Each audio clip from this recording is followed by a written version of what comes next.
नारायण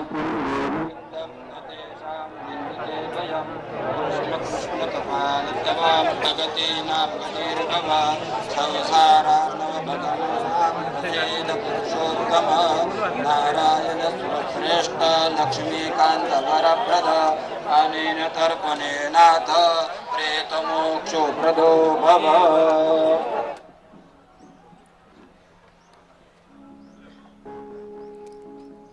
अजित पवार यांच्या पत्नी सुनेत्रा पवार आता अंतिम दर्शनासाठी त्या ठिकाणी आल्यात. सुनेत्रा पवार यांच्यावर हा दुःखाचा डोंगर कोसळला का ज्यावेळी त्यांच्या अजित पवार यांच्या निधनाची ही बातमी आली. दिल्लीत असलेल्या सुनेत्रा पवार तातडीनं बारामतीत आल्या आणि हे सगळं पाहणं त्यांच्यासाठी अतिशय कठीण होतं. सुनेत्रा पवार, सुप्रिया सुळे आणि अजित पवार यांचे दोन्ही पुत्र या ठिकाणी आता आहेत. अंत्यविधी सध्या पार पाडला जातो. अतर्क्य, अनपेक्षित हे सगळं घडतंय. राज्यावरच दुःखाचा डोंगर खरं तर कोसळला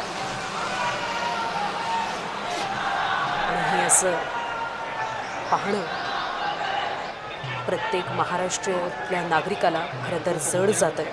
महाराष्ट्रानं एक कार्यतत्पर, वक्तशीर असं नेतृत्व गमावलं. राजकारणाची ही एक मोठी हानी आहे जी कधीही भरून निघणार नाही. एक खंबीर नेता, उमदा, दिलखुलास नेता, ज्या पद्धतीनं त्यांचा दरारा असायचा त्याच पद्धतीनं अजित पवार यांची एक हळवी बाजूसुद्धा होती आणि त्यामुळेच आज कार्यकर्ता इतक्या मोठ्या संख्येनं या ठिकाणी जमा झाला. सुनेत्रा पवार यांनी अजित पवार यांचं अखेरचं आता दर्शन घेतलंय. त्यांच्यासाठी हे दुःख पचवणं अतिशय अवघड अशी गोष्ट आहे.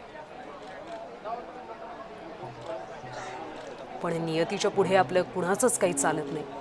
जे आता घडलंय ते स्वीकारण्यापासून पर्याय नाही. विद्याप्रतिष्ठानच्या मैदानामध्ये सध्या अंत्यसंस्कार पार पडतो.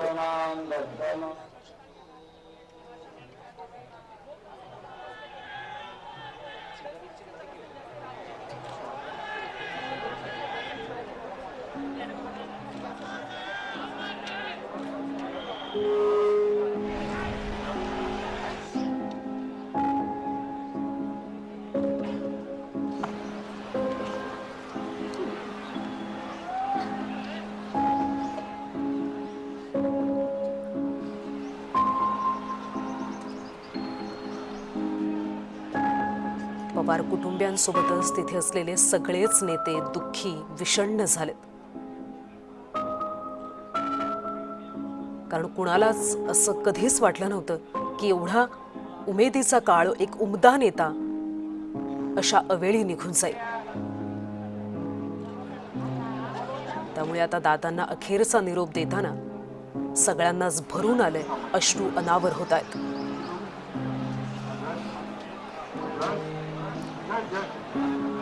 कर्तव्य तत्पर, कर्तव्यनिष्ठ आणि लोकप्रिय असे ते नेते होते, लोकनेते होते.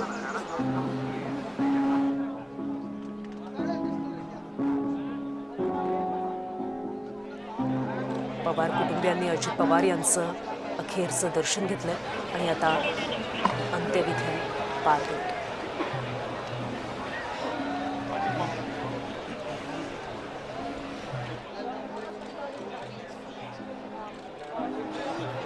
संपूर्ण कुटुंबासाठी हा एक मोठा आघात आहे.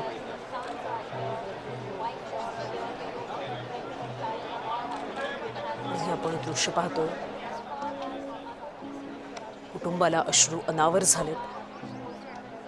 आपल्या घरातला इतका एक मोठा आधारवड असलेला व्यक्ती निघून जातो. त्यानंतर घरही पोरकं होतं. एक मार्गदर्शक असलेला, एक